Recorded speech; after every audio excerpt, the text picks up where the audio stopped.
ನಮಸ್ಕಾರ ಸ್ನೇಹಿತರೆ, ಎಲ್ಲರಿಗೂ ತಾಯಿಸ್ ಕಿಚನ್ലേക്ക് ಸ್ವಾಗತ. ಇವತ್ತು ನಾನು ಮಾಡುತ್ತಿರೋದೊಂದು ಆಲೂಗಡ್ಡೆ ಪಲ್ಯ. ಆಲೂಗಡ್ಡೆ ಒಂದು ವೆರೈಟಿ ಟೈಪ್ಲು ಆಲೂಗಡ್ಡೆ ಪಲ್ಯ ಮಾಡಿನ ವಿಧಾನ ತೋರಿಸಿಕೊಡ್ತೀನಿ. ಅದಕ್ಕೆ ಆಲೂಗಡ್ಡೆ ಎಲ್ಲ ನಾನು ಚೆನ್ನಾಗಿ ಕ್ಲೀನ್ ಮಾಡಿ ಕಟ್ ಮಾಡಿ ನೀರಲ್ಲಿ ಹಾಕಿಟ್ಟಿದ್ದೀವಿ.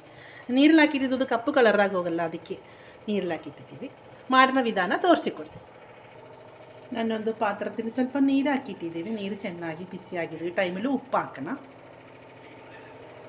ನೀರು ಚೆನ್ನಾಗಿ ಕುದೀತು ಈ ಟೈಮಲ್ಲೂ ಕಟ್ ಮಾಡಿ ಕ್ಲೀನ್ ಮಾಡಿಟ್ಟ ಆಲೂಗಡ್ಡೆ ಹಾಕೋಣ. ಆಲೂ ಎಲ್ಲ ಹಾಕಿ ಒಂದು ಮಿಕ್ಸ್ ಹಾಕಿಟ್ಟಿದ್ದೀವಿ. ಇದೊಂದು ಕುಕ್ ಹಾಕಿ. ಈಗ ಆಲೂ ಎಲ್ಲ ಕುಕ್ ಹಾಕಿದ್ದು ನೀರೆಲ್ಲ ಬಿಸಾಕಬೇಕು. ಆಲೂ ಎಲ್ಲ ನೀರೆಲ್ಲ ಬಿಸಾಕಿ ಪಾತ್ರದಲ್ಲಿ ಹಾಕಿಟ್ಟಿದ್ದೀವಿ. ಸ್ವಲ್ಪ ಉಪ್ಪು ಹಾಕೋಣ. ಉಪ್ಪು ಹಾಕಿ ಕುಕ್ ಹಾಕಿದ್ದು ನೋಡಿ ಹಾಕಬೇಕು. ಸ್ವಲ್ಪ ಹಾಕೋಣ. 1 teaspoon ginger garlic paste, ಶುಂಠಿ ಬೆಳ್ಳುಳ್ಳಿ ಪೇಸ್ಟ್ ಹಾಕೋಣ. ಒಂದು 1/4 ಟೀ ಸ್ಪೂನು ಅರಿಶಿನ ಪೌಡ್ರು, 1 ಟೀ ಸ್ಪೂನು ಧನಿಯಾ powder, 1 teaspoon chilli powder, ಖಾರ ಪುಡಿ. ಇದು ಎಲ್ಲ ಹಾಕಿ ಒಂದು ಚೆನ್ನಾಗಿ ಮಿಕ್ಸ್ ಹಾಕೋಣ. ಎಲ್ಲ ಚೆನ್ನಾಗಿ ಮಿಕ್ಸ್ ಹಾಕಿಟ್ಟಿದ್ದೀವಿ. ಒಂದು ಬಾಣಲಿಲಿ, ಬಿಸಿಯಾದ ಬಾಣಲಿಲು 2 ಟೀ ಸ್ಪೂನು ಆಯಿಲ್ ಹಾಕೋಣ. ಬಿಸಿಯಾಗಿ ಆಯಿಲ್, ಸ್ವಲ್ಪ ಸಾಸಿವೆ ಜೀರಿಗೆ, ಸ್ವಲ್ಪ ಕರಿಬೇವು, 1 ಟೀ ಸ್ಪೂನ್ ಉದ್ದಿನಬೇಳೆ ಎಲ್ಲ ಒಂದು ಫ್ರೈ ಆಗಬೇಕು.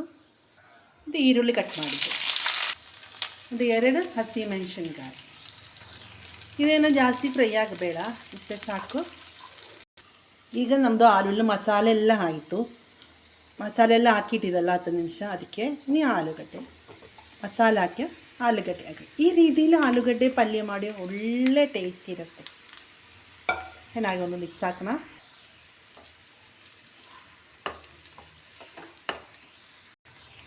ಈಗ ಎಲ್ಲ ಚೆನ್ನಾಗಿ ಮಿಕ್ಸ್ ಹಾಕಿಟ್ಟಿದ್ದೀವಿ.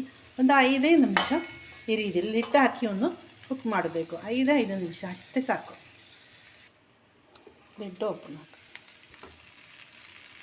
ಎಲ್ಲ ಒಂದು ಮಿಕ್ಸ್ ಹಾಕಬೇಕು. ನೋಡಿರಿ, ಈಗ ಒಳ್ಳೆ ಟೇಸ್ಟ್. ಈ ರೀತಿಲೂ ನಾನೊಂದು ಹೇಳಿದಲ್ವ, ವೆರೈಟಿ ಟೈಪಲ್ಲಿ ಒಂದು ಆಲೂಗಡ್ಡೆ ಪಲ್ಯ ಈ ರೀತಿಲೂ ಮಾಡಬೇಕು. ಇದಾಗೋ ಟೈಮ್ದು ಮಕ್ಕಳಿಗೆಲ್ಲ ಇಷ್ಟ ಆಗುತ್ತೆ. ಒಂದು ಫ್ರೈ ಥರನೇ ಇರುತ್ತೆ, ಅಂದರೆ ಪಲ್ಯ ಇರುತ್ತೆ, ಎರಡೂ ಆಗಿರುತ್ತೆ. ಒಳ್ಳೆ ಟೇಸ್ಟು ಆಗಿರುತ್ತೆ. ಈ ಮಸಾಲೆ ಎಲ್ಲ ಇದೆಲ್ಲ ಆಗಿ ಕೂಡಿರುತ್ತಲ್ಲ, ಒಳ್ಳೆ ಟೇಸ್ಟ್ ಆಗಿರುತ್ತೆ. ರೈಸ್ ಜೊತೆ, ಚಪಾತಿ ಜೊತೆ, ದೋಸೆ ಜೊತೆ ಎಲ್ಲ ಇದು ಒಳ್ಳೆ ಕಾಂಬಿನೇಷನ್ ಆಗುತ್ತೆ. ಜಾಸ್ತಿ ಆಯಿಲ್ ಏನೂ ಹಾಕಿಲ್ಲ, ಒಳ್ಳೆ ಟೇಸ್ಟಲ್ಲಿ ಒಂದು ಫ್ರೈ ಸಿಗುತ್ತೆ, ಪಲ್ಯ ಸಿಗುತ್ತೆ ಆಲೂಗಡ್ಡೆ. ಇದೆಲ್ಲ ಮಸಾಲೆ ಹಾಕಿ ಒಂದು 5 ನಿಮಿಷ ಈ ರೀತಿಲಿ ಲಿಡ್ ಹಾಕಿ ಕುಕ್ ಮಾಡಿಲ್ವ, ಅದಕ್ಕೆ ಫ್ರೈ ಥರನೇ ಆಯಿತು. ಒಳ್ಳೆ ಟೇಸ್ಟ್. ಇದೆಲ್ಲ ಒಂದೊಂದು ಪೀಸು, ದೊಡ್ಡ ಪೀಸು, ನಿಮಗೆ ಇಷ್ಟ ಅಲ್ಲ ಅಂದರೆ ಚಿಕ್ಕದು ಪೀಸ್ ಹಾಕ್ಬಿಡಿ. ನಾನು ಸ್ವಲ್ಪ ದೊಡ್ಡದು ಪೀಸ್ ಹಾಕಿದ್ದು. ಈಗ ನಮ್ಮದು ವೆರೈಟಿ ಟೈಪ್ലുള്ള ಆಲೂಗಡ್ಡೆ ಪಲ್ಯ ರೆಡಿಯಾಗಿದೆ. ಈಗ ನೋಡಿರಿ, ಬಿಸಿ ಬಿಸಿ ಅನ್ನ, ಒಳ್ಳೆ ಪಲ್ಯ, ಇದು ಇಷ್ಟೇ ಸಾಕು. ಸ್ವಲ್ಪ ಮೊಸರು ಇದೆಯಾ ಅಂದ್ರೆ ಊಟ ಚೆನ್ನಾಗಿರುತ್ತೆ, ಹೊಟ್ಟೆ ಫುಲ್ಲಾಗುತ್ತೆ. ಈ ರೀತಿಯಲ್ಲಿ ಎಲ್ಲರೂ ಒಂದು ಟ್ರೈ ಮಾಡಬೇಕು ಆಲೂಗಡ್ಡೆ. ಇದು ನಮ್ಮದು ಮಸಾಲೆ ಎಲ್ಲ ಹಾಕಿ ಒಂದು ಬಾಣಲಿನ ಹಾಕೋಣ ಟೈಮಲ್ಲಿ ಒಂದು ವೆರೈಟಿ ಟೇಸ್ಟ್ ಇರುತ್ತೆ. ಅದಕ್ಕೆ ನಾನು ಹೇಳಿದ್ದು ಒಂದು ವೆರೈಟಿ ಟೈಪು ಆಲೂಗಡ್ಡೆ ಪಲ್ಯ. ಈ ರೀತಿಯಲ್ಲಿ ಎಲ್ಲರೂ ಆಲೂಗಡ್ಡೆ ಪಲ್ಯ ಮಾಡಬೇಕು. ನಿಮ್ಗೆ ಈ ವಿಡಿಯೋ ಇಷ್ಟ ಆಗಿ ಎಲ್ಲರೂ ಸಬ್ಸ್ಕ್ರೈಬ್, ಲೈಕ್, ಶೇರ್ ಮಾಡಿರಿ. ಫ್ಯಾಮಿಲಿಗೂ ಫ್ರೆಂಡ್ಸಿನೊಂದು ಶೇರ್ ಮಾಡಿ. ಎಲ್ಲರೂ ಈ ರೀತಿಯಲ್ಲಿ ಒಂದು ಟ್ರೈ ಮಾಡಬೇಕು. ಓಕೆ, ಬಾಯ್.